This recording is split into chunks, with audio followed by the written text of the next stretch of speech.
11 मई 2025 को एक जोड़ा शादी के बंधन में बंधता है। दोनों हनीमून मनाने के लिए बेंगलोर के रास्ते मेघालय जाते हैं, जहां अचानक दोनों का फोन बंद हो जाता है। कुछ दिन के बाद पति की लाश मेघालय की खाई में मिलती है और उसकी पत्नी गायब हो जाती है। पत्नी की खोजबीन शुरू हुई। दोनों के साथ क्या हुआ, कैसे हुआ, किसने किया, इन सवालों के जवाब कोई नहीं जानता था। मध्य प्रदेश से लेकर मेघालय तक पुलिस, परिवार समेत सियासी गलियारों में भी ये मामला सुर्खियां बटोरने लगा। 23 मई को लापता होने के बाद 17 दिन से राजा रघुवंशी और सोनम रघुवंशी की कहानी सभी के लिए सस्पेंस बनी हुई थी। लेकिन अब इस केस में ऐसा खुलासा हुआ है जिसने सभी के होश उड़ाकर रख दिए हैं। राजा रघुवंशी की मर्डर मिस्ट्री के पीछे किसी और का नहीं बल्कि खुद उसकी पत्नी सोनम का हाथ था। सोनम के इस प्लान में 3 अन्य लोगों ने उसकी मदद की। नई नवेली दुल्हन सोनम, जिसने महज 28 दिन पहले 7 फेरे लिए, सिंदूर लगाया, व्रत किए और फिर 20 मई को पति राजा रघुवंशी के साथ हनीमून पर शिलोंग चली गई और वहां उसकी हत्या कर दी। पति को मौत के घाट उतारने के बाद अब सोनम को उत्तर प्रदेश के गाजीपुर में एक ढाबे से बरामद किया गया है, जहां उसने खुद पुलिस के सामने सरेंडर कर दिया। पुलिस ने इस हत्याकांड में शामिल 3 हमलावरों को भी गिरफ्तार किया है और एक अन्य साजिशकर्ता की तलाश की जा रही है।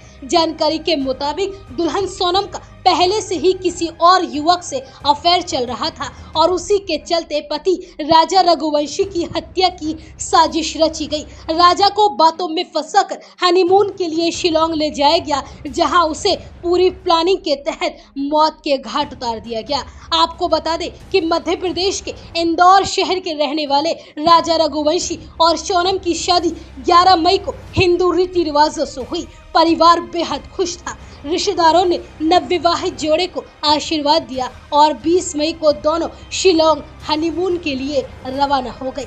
22 मई को कपल नोरियांग ग्रांट गांव के शिपारा होम स्टे में रुका। अगले दिन सुबह 6 बजे चेकआउट किया और तभी से दोनों के मोबाइल फोन बंद हो गई। 24 मई को मवालखियत से करीब 25 किलोमीटर दूर ओसारा हिल्स की पार्किंग में स्कूटी लावारिस हालत में मिली। इसके बाद जंगल में राजा और सोनम का सामान मिला और 2 जून को राजा की लाश एक झरने के पास गहरी खाई में मिली।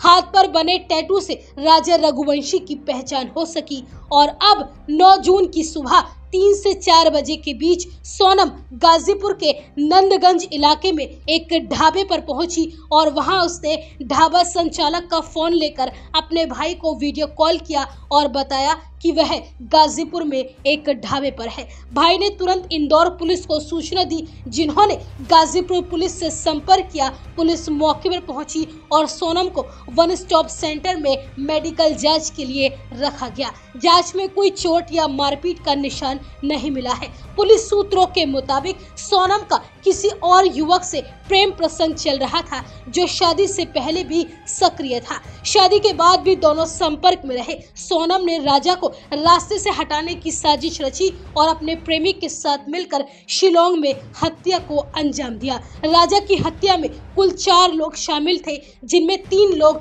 इंदौर से पकड़े गए हैं, जबकि एक आरोपी उत्तर प्रदेश से है, जो फिलहाल फरार बताया जा रहा है। इस मामले में मेघालय के डीजीपी एल नोग्रांग ने पुष्टि की है कि इंदौर के रहने वाले राजा रघुवंशी की हत्या में उसकी पत्नी सोनम समेत 4 लोगों को गिरफ्तार किया गया है। गाजीपुर से हिरासत में ली गई सोनम से फिलहाल पूछताछ जारी है। इधर सोनम के पिता ने इस बात को मानने से साफ इनकार कर दिया है कि उनकी बेटी ने अपने पति राजा की हत्या कराई होगी। उनका कहना है कि मेरी बेटी बेगुनाह है और मेघालय पुलिस ने उसे फंसाने के लिए झूठी कहानी करी है। आपको बता दें कि राजा हत्याकांड ने पूरे प्रदेश में सनसनी फैला रखी थी। हालांकि अब राजा की पत्नी सोनम के मिल जाने से उम्मीद जगी है कि केस के सभी आरोपी जल्द गिरफ्त में आएंगे और राजा रघुवंशी की मौत की गुत्थी पूरी तरह से सुलझ जाएगी।